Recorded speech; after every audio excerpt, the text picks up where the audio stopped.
Hi viewers, welcome back to our channel. ఈరోజు నేను మీకు చాలా సింపుల్ కానీ పవర్ఫుల్ ట్రూత్ చెప్తాను. ఏ పనైనా ఎందుకు చేయాలి అని. లేట్ చేయకుండా వీడియోలోకి వెళ్దాం. మీకు ఎప్పుడైనా ఒక కొత్త పని మొదలు పెట్టాలి అనిపించింది, కానీ ఒక పెద్ద డౌట్ ఆపేసిందా? ఏం చేస్తే ముందుకు వెళ్ళగలమో తెలియక ఆగిపోయారా? ఇప్పుడు నేను మీకు ఒకే ఒక్క రీజన్ చెప్తాను. అది మీ జీవితాన్ని పూర్తిగా మార్చేస్తుంది. రీజన్ ఒక్కటే, గ్రోత్. ఎప్పుడు మీరు కొత్త పని మొదలు పెడతారో మీరు మీ కంఫర్ట్ జోన్ను దాటుతారు. అక్కడే మీరు కొత్త స్కిల్స్ నేర్చుకుంటారు, కొత్త అవకాశాలు కనుగొంటారు. మీలో ఉన్న నిజమైన పొటెన్షియల్ బయటకు వస్తుంది. స్టార్టప్ ఫౌండర్స్ ని చూడండి. మొదట వాళ్ళు ఎంత కష్టపడతారో కదా. డౌట్స్, రిస్క్, ఫెయిల్యూర్స్ అన్నీ.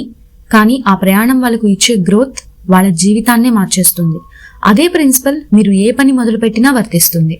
కంఫర్ట్ జోన్ అంటే మీరు రొటీన్ గా చేసే పనులు. అక్కడ మీకు చాలా సేఫ్ గా అనిపిస్తుంది. కానీ మీ గ్రోత్ కూడా అక్కడే ఆగిపోతుంది. బయటకు అడుగు పెడితేనే కొత్త ప్రపంచం, కొత్త అవకాశాలు, కొత్త సక్సెస్ మీ వైపు వస్తాయి. కొత్తగా మనం ఏం ట్రై చేస్తున్నా మనందరికీ ఒక కామన్ ఫియర్, ఫెయిల్ అయితే. కానీ ఫెయిల్యూర్ అనేది ఎండ్ పాయింట్ కాదు, అది మన నెక్స్ట్ లెవెల్ కి తీసుకువెళ్లే స్టెప్. ప్రతి ఫెయిల్యూర్ లోనే ఒక పెద్ద పాఠం దాగి ఉంటుంది. ఈ ఫియర్ ని ఓవర్కమ్ చేయడానికి చిన్న స్టెప్ తో మొదలు పెట్టండి. రోజు చిన్న చిన్న ప్రోగ్రెస్ చూస్తూ ఉంటే కాన్ఫిడెన్స్ బిల్డ్ అవుతుంది. మీ గోల్స్ ని రాయండి, వాటిని విజువలైజ్ చేయండి. ఒక ఫిక్స్డ్ టైం సెట్ చేసుకోండి మరియు మీకు సపోర్ట్ ఇచ్చే వాళ్ళతో మాత్రమే ఉండండి. ఎగ్జాంపుల్, ఇంగ్లీష్ నేర్చుకోవడం మీరు కొత్తగా ట్రై చేస్తున్నారు అనుకోండి. రోజుకి ఒక 5 న్యూ వర్డ్స్ నేర్చుకోండి.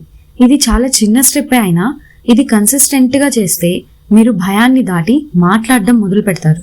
కాబట్టి గుర్తుంచుకోండి, ఏ పని అయినా మొదలు పెట్టడానికి ఒక్కటే రీజన్, అదే గ్రోత్. ఇది మీ జీవితాన్నే మార్చేస్తుంది. ఇప్పుడే ప్రారంభించండి. చూసారుగా, ఇలాంటి మరిన్ని మోటివేషన్ వీడియోస్ కోసం మన ఛానల్ని సబ్స్క్రైబ్ చేయండి. ఈ వీడియో పైన మీ అభిప్రాయాన్ని కామెంట్ సెక్షన్లో తెలియచేయండి. వీడియోని షేర్ చేయండి. Thanks for watching.